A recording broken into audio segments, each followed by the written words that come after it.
saya Sinta Arum Ramadini dengan NIM 3720031 dari MBS 5A. Saya akan mengajak teman-teman untuk mengenal perkebunan sawit yang ada di Kecamatan Pasaman. Kelapa sawit atau Elais guinensis Jack merupakan tumbuhan tropis yang diperkirakan berasal dari Nigeria, Afrika Barat, karena pertama kali ditemukan di hutan belantara negara tersebut. Kelapa sawit pertama kali masuk ke Indonesia pada tahun 1848 dibawa oleh Mauritius Amsterdam oleh seorang warga Belanda. Berdasarkan data Badan Pusat Statistik Sumatera Barat, tepatnya Kecamatan Pasaman merupakan salah satu daerah potensial untuk pengembangan tanaman sawit, ditandai dengan memiliki jumlah produksi terbesar dibandingkan daerah lain di Sumatera Barat.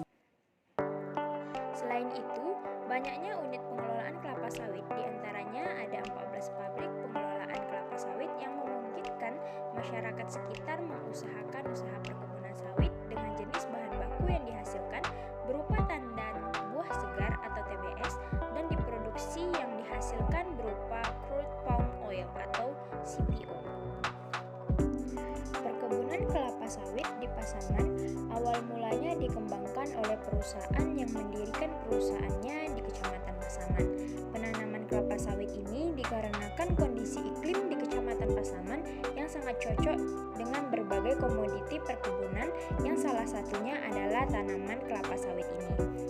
Berdasarkan data Pusat Statistik, Kecamatan Pasaman merupakan salah satu daerah penghasil kelapa sawit terbesar dengan luas lahannya pada tahun 2021 mencapai 150.000 hektar. Dan pada kesempatan kali ini, saya juga menganalisis beberapa permasalahan yang terjadi di perkebunan kelapa sawit di Kecamatan Pasaman. Permasalahan yang pertama yaitu pupuk yang mahal dan langka. Yang kedua, kurangnya pengetahuan dan keterampilan petani. Yang ketiga, bibit yang kurang berkualitas.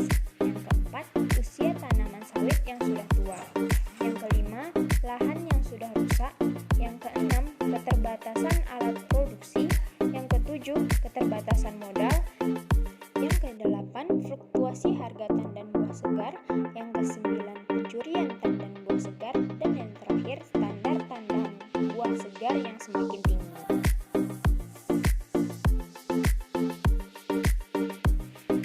Pada Kecamatan Pasaman ini memiliki 3 nagari, yaitu Nagari Lingkung Awu, Nagari Awu Kunyang, dan Nagari Aye Gadang.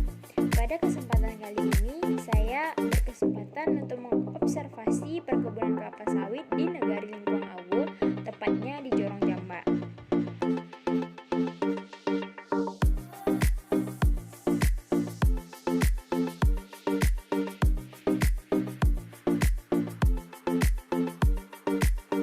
Di Jorong Jamba ini ada sekitar 28 kelompok tani, di mana satu kelompok tani terdiri dari 20 sampai 23 petani sawit, yang setiap petani mempunyai 2 hektar lahan sawit. Di mana satu lahan sawit itu terdiri dari 250 batang sawit. Jadi luas perkebunan sawit pada kelompok pertama ini ada sekitar 1.228 hektar.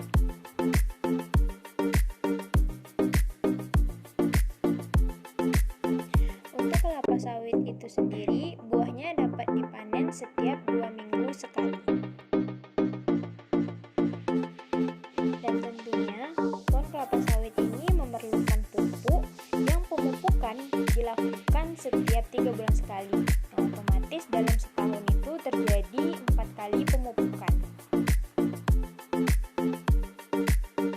Nah, bisa dilihat pada video ini bahwasanya kelapa sawit ini usianya sudah cukup tua karena peremajaan terakhir dilakukan pada tahun 2011 yang dananya itu sendiri 100% berasal dari petani, 50% dari uang tabungan petani itu sendiri, dan 50%-nya lagi dibantu oleh pemerintah dengan sistem pinjaman koperasi.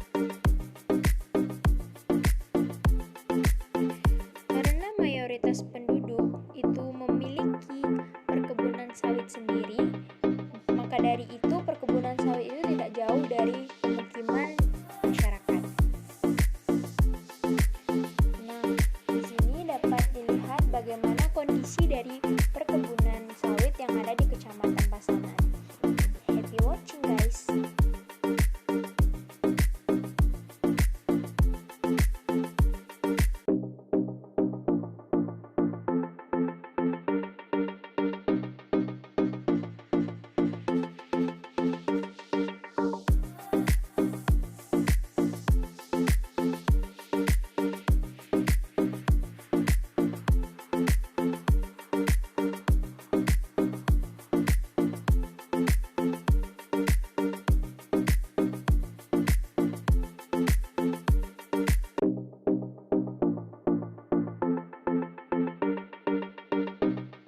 sawit di Kecamatan Pasaman ini, yaitu permasalahan pupuk yang mahal dan langka.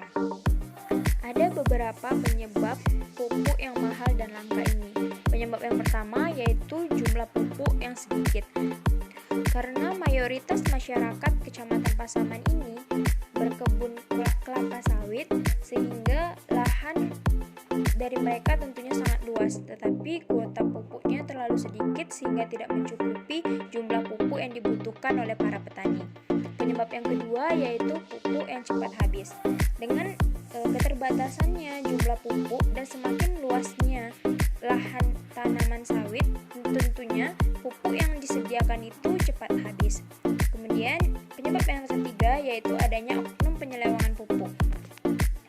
Akibat kurangnya pengawasan dari pihak-pihak yang berwenang, ada beberapa oknum penyelewengan pupuk di mana mereka mengumpulkan pupuk-pupuk subsidi itu dan dijual di daerah-daerah lain, yang tentunya kebutuhan pupuk pada daerah Kecamatan Pasaman ini semakin berkurang.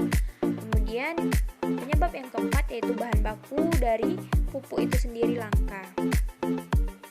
Nah, kelompok tani di kelompok pertama Jorong Jamba ini sudah bekerja sama dengan koperasi tani, di mana koperasi ini merupakan jembatan dalam penyaluran pupuk yang dibutuhkan oleh para petani.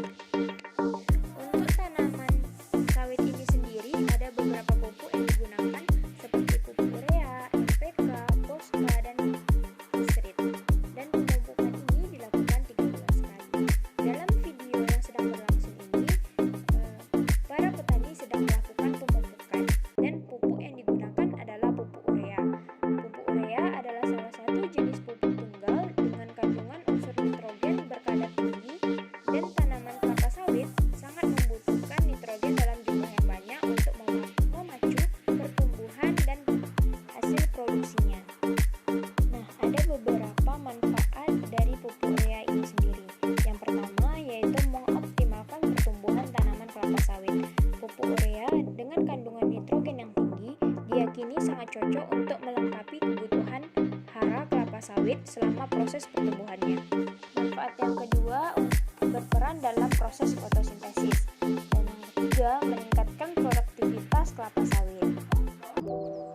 Nah, di perkebunan kelapa sawit ini juga terdapat sungai yang biasa digunakan oleh para petani untuk mencuci peralatan-peralatan selesai pupuk atau setelah panen.